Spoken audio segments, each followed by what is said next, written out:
परमात्मा की भक्ति करने से मन सात्विक हो जाता है और विषयासक्ति पूर्णतः समाप्त हो जाती है। और यदि आसक्ति का नाश नहीं हुआ तो मनुष्य का सर्वनाश हो जाता है। सर्वनाश? हे अर्जुन, आसक्ति के मारे हर मनुष्य किसी भी विषय के आकर्षण और मोह में फंसकर सोते जागते निरंतर उसी का चिंतन करते रहते हैं। जैसे कोई मनुष्य किसी सुंदर स्त्री के प्रेम में पड़ जाता है, आसक्ति की नींव पर काम की भावना उभरने लगती है। काम या वासना में थोड़ी भी रुकावट आने से क्रोध का आगमन हो जाता है। काम जनित अविवेक की आंधी से मनुष्य की स्मृति नष्ट हो जाती है और जब स्मृति भ्रंश हो जाता है तब बुद्धिनाश में कितना समय लगता है पार्थ?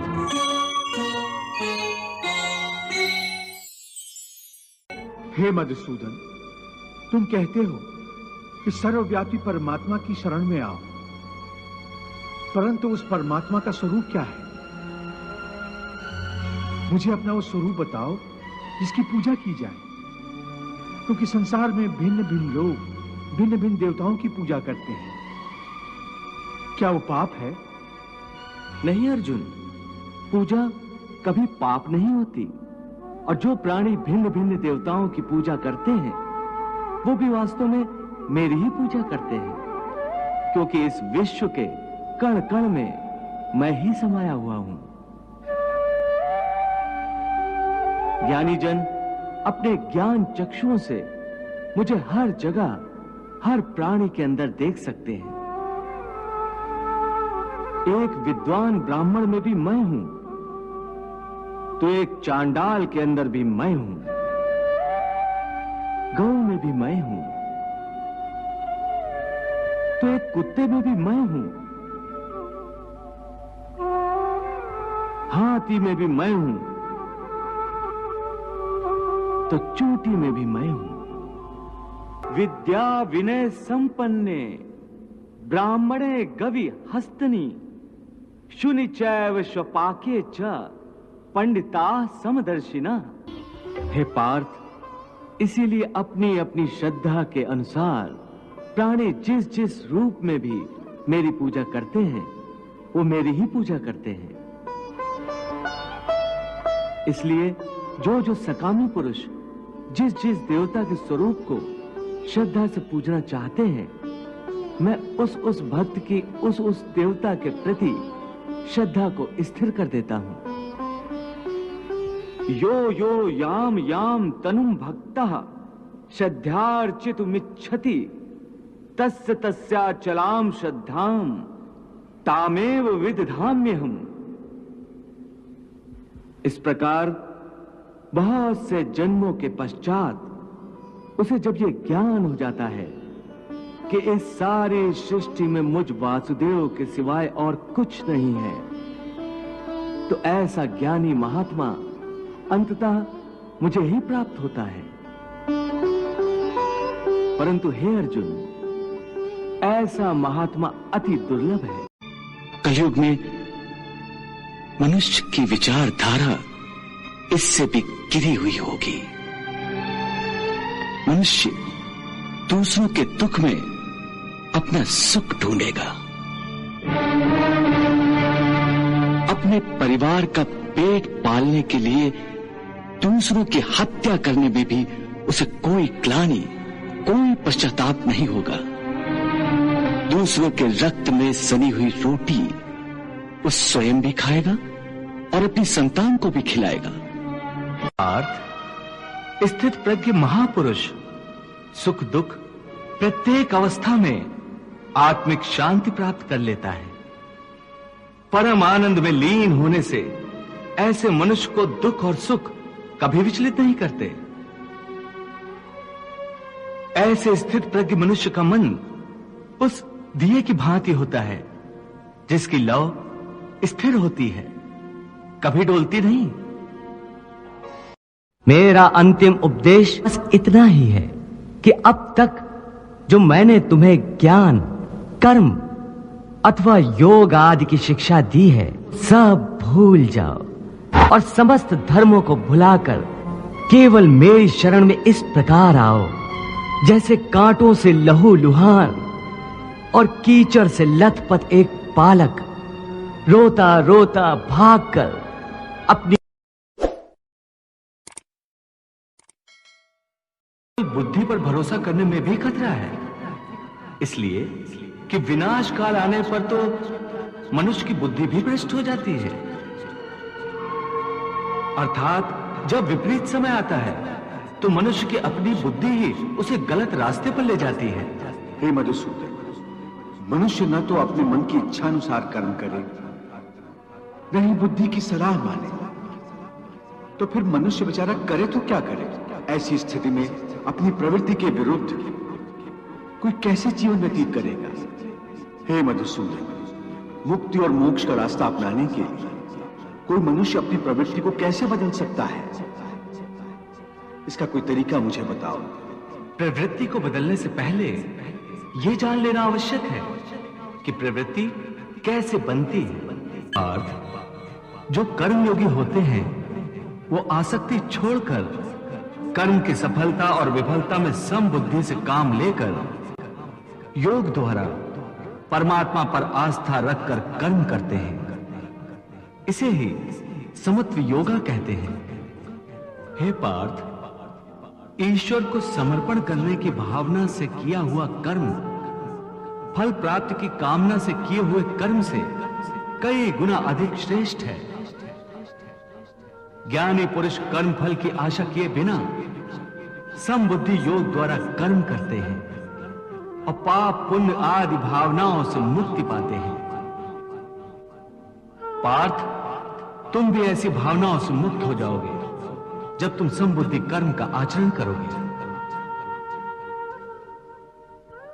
योगस्था कुरु कर्माणि संगम त्यक्त्वा धनंजय सिद्धि असिद्ध्यो समो भूत्वा समत्वम योग उच्यते। एक बात ध्यान में रखो, फल की वासना से फल पर ही दृष्टि रखकर कर्म करने वाला सकाम मनुष्य उत्तम कर्म करने पर भी कर्मयोगी नहीं हो सकता। ऐसे मनुष्य को ख्याति आदि लाभ प्राप्त हो सकते हैं, किंतु उसे परमात्मा और शांति प्राप्त नहीं हो सकती।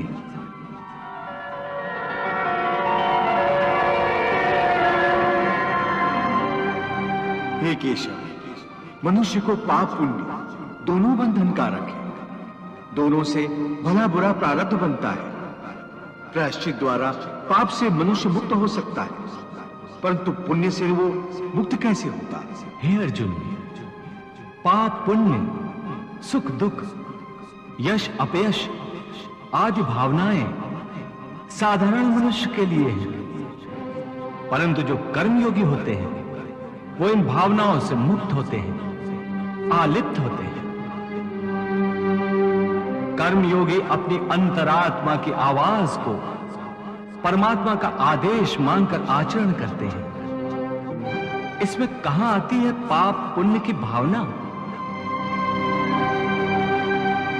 हे पार्थ, यदि तुम मोह के अधीन हो गए हो तो निष्काम कर्मयोग कैसे अपनाओगे?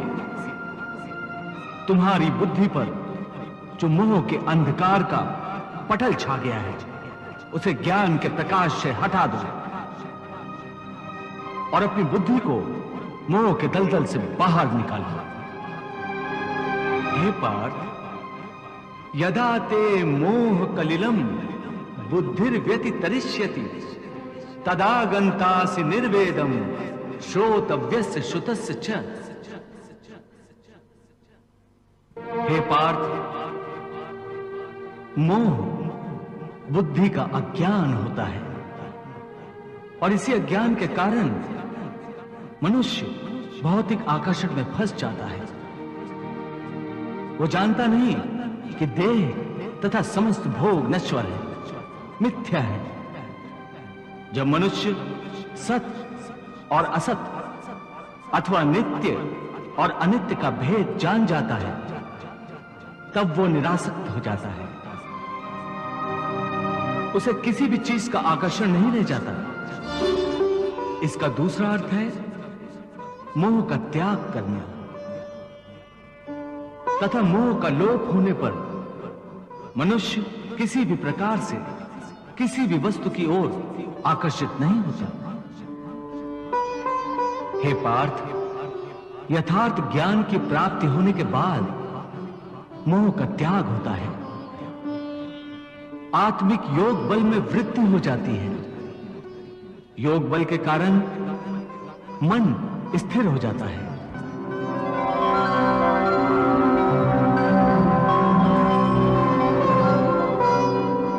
और स्थित प्रज्ञ होने के कारण मनुष्य का परमात्मा के साथ योग हो जाता है।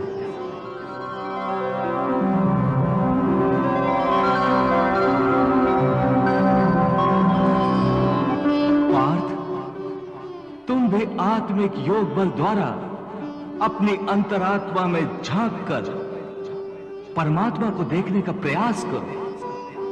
समबुद्धि कर्मयोग का आचरण करो और स्थित प्रज्ञ बन जाओ। हे मधुसूदन, ये स्थित प्रज्ञ क्या होता है, इसे समझाओ। पार्थ, दुख भोगते हुए भी जिसके मन में उद्वेग नहीं होता और न ही जो सुख की लालसा रखता है तथा जिसके हृदय में क्रोध, मोह, भय आदि विकारों के लिए कोई स्थान नहीं होता, वो मनुष्य स्थित प्रज्ञ है। दुखेषु अनुद्विग्न मनाः सुखेषु विगत स्पृहा वीत राग भय क्रोधा स्थित धीः मुनिरुच्यते। हे पार्थ, स्थित प्रज्ञ महापुरुष सुख दुख प्रत्येक अवस्था में आत्मिक शांति प्राप्त कर लेता है। परम आनंद में लीन होने से ऐसे मनुष्य को दुख और सुख कभी विचलित नहीं करते। ऐसे स्थित प्रज्ञ मनुष्य का मन उस दिए की भांति होता है जिसकी लौ स्थिर होती है, कभी डोलती नहीं।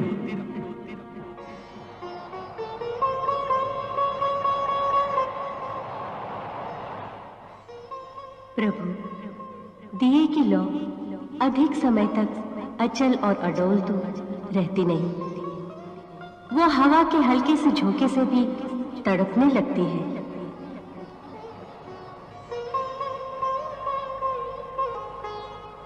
हाँ देवी पार्वती, प्रभु श्री कृष्ण यही तो समझा रहे हैं कि मनुष्य का मन कामनाओं की आंधी में रखे हुए एक दीपक की तरह होता है।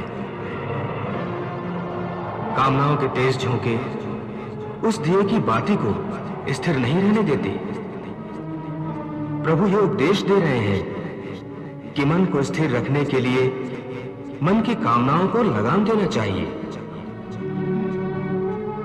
यदि कामना को लगाम न दी जाए तो एक कामना से दूसरी, फिर दूसरी से तीसरी कामना जन्म लेती रहती है और यह सिलसिला कभी खत्म नहीं होता।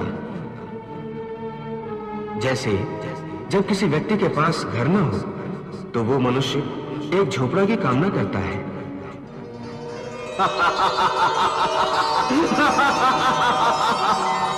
झोपड़ा मिल जाता है तो उससे बड़ा घर चाहता है, फिर उससे भी बड़ा घर, और फिर राजमहल की कामना करता है।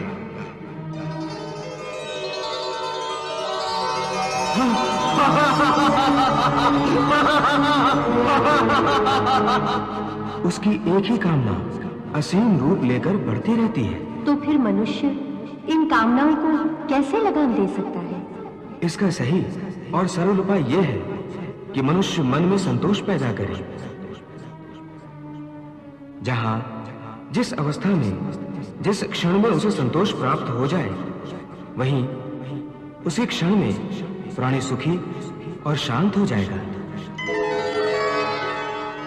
हे कृष्ण, तुम कहते हो कि स्थित प्रज्ञ बनने के लिए मन के दिए की ज्योत को स्थिर रखो, अर्थात मन को इधर उधर दौड़ने न दो। इसका अर्थ यह हुआ कि कर्म करते समय मन की जगह बुद्धि की बात मानो, मन को बुद्धि के अधीन रखो, यही ना? नहीं अर्जुन, केवल बुद्धि पर भरोसा करने में भी खतरा है, इसलिए कि विनाश काल आने पर तो मनुष्य की बुद्धि भी भ्रष्ट हो जाती है। अर्थात जब विपरीत समय आता है तो मनुष्य की अपनी बुद्धि ही उसे गलत रास्ते पर ले जाती है। हे मधुसूदन, मनुष्य न तो अपने मन की इच्छानुसार कर्म करे, न ही बुद्धि की सलाह माने, तो फिर मनुष्य बेचारा करे तो क्या करे? ऐसी स्थिति में अपनी प्रवृत्ति के विरुद्ध कोई कैसे जीवन व्यतीत करेगा? हे मधुसूदन, मुक्ति और मोक्ष का रास्ता अपनाने के लिए कोई मनुष्य अपनी प्रवृत्ति को कैसे बदल सकता है? इसका कोई तरीका मुझे बताओ। प्रवृत्ति को बदलने से पहले यह जान लेना आवश्यक है कि प्रवृत्ति कैसे बनती है। हे अर्जुन, मनुष्य जन्म से ही अपने साथ सत्व, रज और तम 3 गुणों को लेकर पैदा होता है।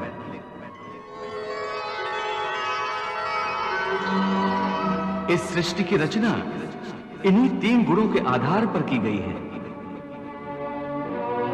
इस त्रिगुणात्मक सृष्टि में रहने वाले समस्त प्राणियों में तीनों गुण विद्यमान होते हैं, परंतु हर प्राणी के अंदर इन तीनों में से कोई न कोई एक गुण अधिक प्रधान होता है, और जिस गुण की प्रधानता अधिक होती है उस प्राणी का चरित्र वैसा ही बन जाता है।